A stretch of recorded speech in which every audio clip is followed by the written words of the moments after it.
Hey, this is Tiqqle, and in this video we're going to talk about the brand new talent, PvP talent, that was brought in for Elemental Shaman. A lot of people have been asking, where have the changes been for Shaman? What's going on? Where are the changes for a lot of different classes? And we're going to talk about the one PvP talent that was introduced in the latest PTR build for Elemental Shaman. We're going to tell you the good, the bad, the ugly, and what things could change. Blizzard does have the opportunity to change things up.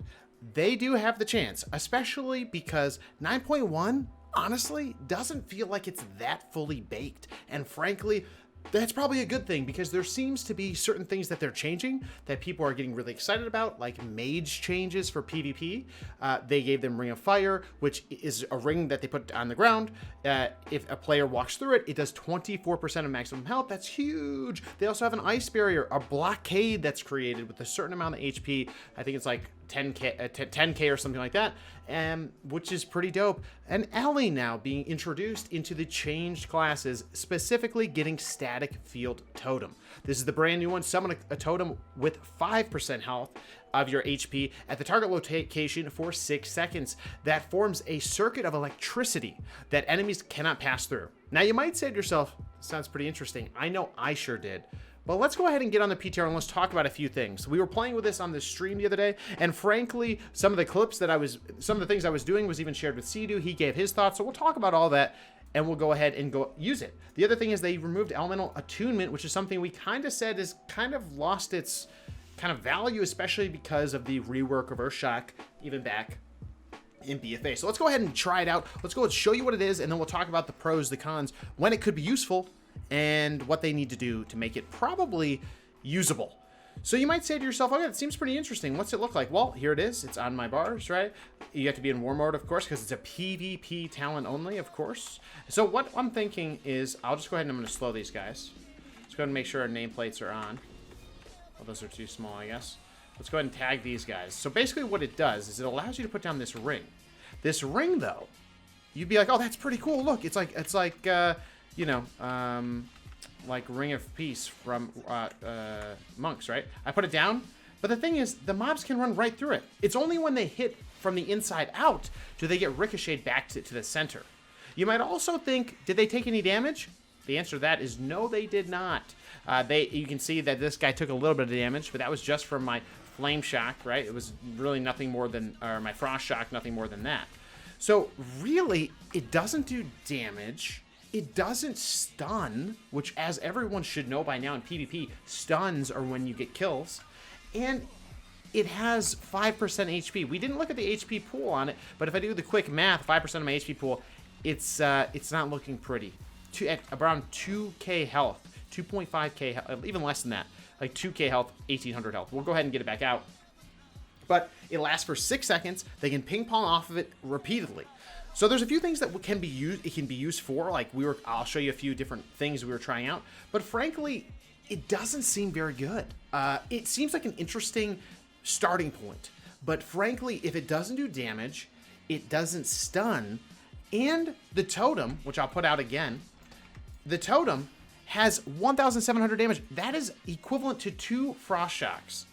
And look, it does so much. It doesn't do enough damage to the point where the mobs don't even care.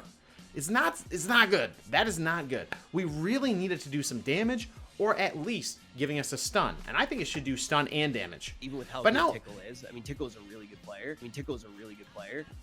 But now you might say, okay, well, Tiqqle, think about what things you could do with this. Well, all right, let's go ahead and think about that. Well, I could knock them back. I could use Thunderstorm, pushing them into the ring so they can't get out. Or if they're already in the ring, I could Thunderstorm them against the edge. That way they get bounced off.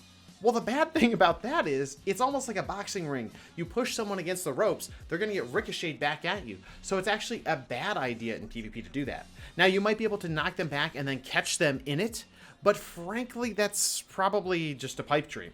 Now, I think the one way that you might be able to use this is the following. If you aggro a mob, or you aggro a person's charging at you, right? You might be able to catch them on the edge, not put it in the center, but catch them on the edge to get them to be ricocheted early enough and back to the center. That will give them a little bit of a knockback.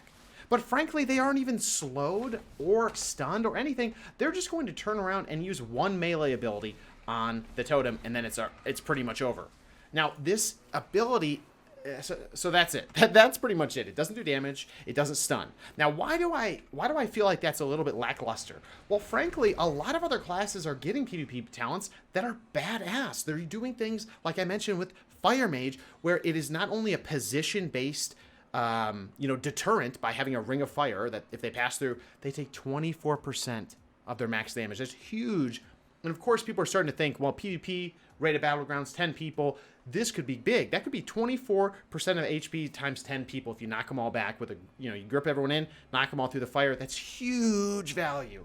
Now with this totem, frankly, if I put it down and ricochet one of their teammates, who will just turn around, let's say I ricochet 5 of them, people might say, well, maybe they can't find the totem. Nah. Nameplates make it very easy. You tap it, you kill it, 2-shot. Just like most of our other totems, unfortunately. Now, the other thing that I'll say is the fact that it doesn't stun. You might say to yourself, well, positionally, this has some value, right? Like, you might be able to get one ricochet off or something like that, but that's not worth it. The problem is Elemental Shaman have specific PvP talents that unless some of these are made baseline or included within the talent tree, like we've saying synergies with talents, then these will not go away. You will always take Lightning Lasso. Come on. You'll always take Grounding Totem, almost. Right? I'm saying like 99% of the time you're going to take those. And you're an LA Shaman. You're going to do big crit damage. That's what the way that we do damage in PvP right now, especially because Lava Burst with the adjustment they made to proc and damage. So you're going to always be going Sky Fury. Sky Fury, Lasso, Grounding. Bingo. So where is Static Field Totem going to work? Now, the real answer is this. In my opinion, these are the things that need to change. And frankly, I just talked about how it's used, how it could be used. Frankly, this is a totem that is interesting. It could be seen as kind of cool. It's brand new. I like brand new things. It's awesome that Blizzard's thinking about that. But the reality of this is actually much more useful as a PvE talent for Mythic Pluses and other content.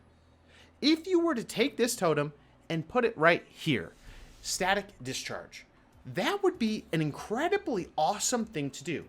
Here's why. Static Discharge was introduced as a brand new talent in Shadowlands. It is actually poop. It does no damage. It's an interesting idea, but without the appropriate damage scaling, it will never really see the light of day, ever. It will also not be valuable to have anything other than Echo of the Elements for raid right now because of how big Lava Burst is in your single target damage. Now, frankly, in a Mythic Plus situation, it's a bit different. You have more mobs. Your DPS rotation and AoE rotation supersedes that single target in some cases. And therefore, you could use something like this for positioning, for tank kiting, it would actually, like a binding shot from a hunter, right? That could be pretty cool. Now, this is, again, not even like a binding because it's just going to ricochet them off. So I think, personally, the way they could make this more valuable is take it out of the PvP talents. It's cool. Bring it over here. Put it instead of Static Discharge. It's actually a very good place for it to go, in my opinion. Alternatively, they could include maybe in this row instead of Nature's Guardian and finally making Nature's Guardian a passive or something along those lines, even though you can't really do that with mind games. So that's one change they could make. Another change they could do is make it stun. Make it stun.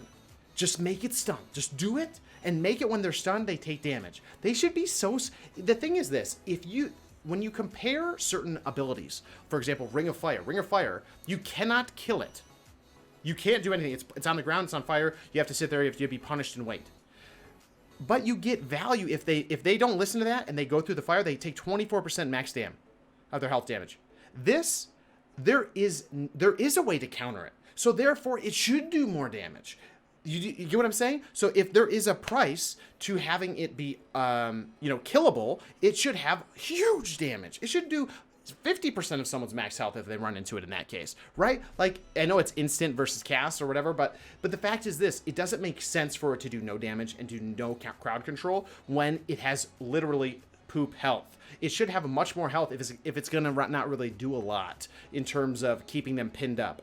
And frankly, it makes me think of the Heroes of the Storm character, the Butcher, with like his stake in the ground, right? Keeping people kind of close by, right? I wish it would do that or something along those lines. But the fact of the matter is, with low health, you can't really get that value. And so again, I'll just show you one more thing. With the fact that it would make it a much cooler if when they hit it, they got electrocuted. He just bounced back, but he stops, but it's only because of my thunderstorm and because of mob AI, right? But if I could knock him into the edge, it would be awesome because he could then get stunned and take damage. It doesn't really make sense to me why it doesn't actually do damage, because it doesn't really help us do anything, right? We should stop. In my opinion, PvP talents should be fun because they're engaging, potentially with damage or crowd control, not necessarily just running away. The LA kit is all run away, right? We have fast Ghost Wolf, we have Ghost Wolf, we have faster Ghost Wolf, we have knockback, we have some healing stuff. It would be good to get some powerhouse items. We need some offensive things in here, and this would be huge if it would work with thunderstorming them into the edge, right? And then they could get electrocuted. That'd be cool. And I also think the fact that you're hitting an electric barrier doesn't make sense to not take damage. So that's kind of my take there. It has to either, I think the way that this will only be viable, it has to have them take damage, especially if their HP is going to stay low, or make the HP high and make it a firmer barrier so they can't get out as easily by just DPSing the totem by 1 second. It's PvP.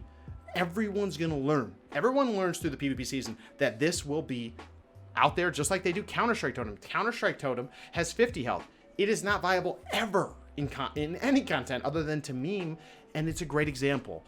You might say, well, yeah, lower ratings, people won't know. They should. They do know. They do know. And if they don't, then they just don't PvP. If you play 100 games against a Shaman and they use Counter-Strike ever, you'll know that. Or someone will tell you that, and it's a very easy thing to just 1-tap. This is probably a 2-tap, but even then, that's kind of a meme. So I do think that this is it's a good starting point, especially when looking at what Warlock and Mage and other classes are getting, which is all positional-based stuff. Warlock can put down a portal, right, that will send them to wherever they put their port, stuff like that. So that's what I think of this new PvP talent. I do know there's more on the way, and I want to thank Blizzard for the hard work in the PvP area. I think updating the PvP talents was a huge thing that I was talking about all the way as Shadowlands was being released. It is very important because these have been the same for so long.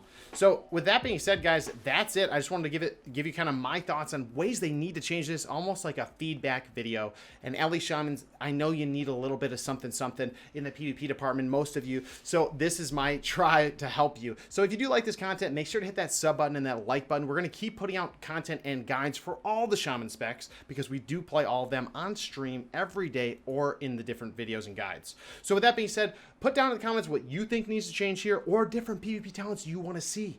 And we'll see you in the next video or on stream. Take care, everybody.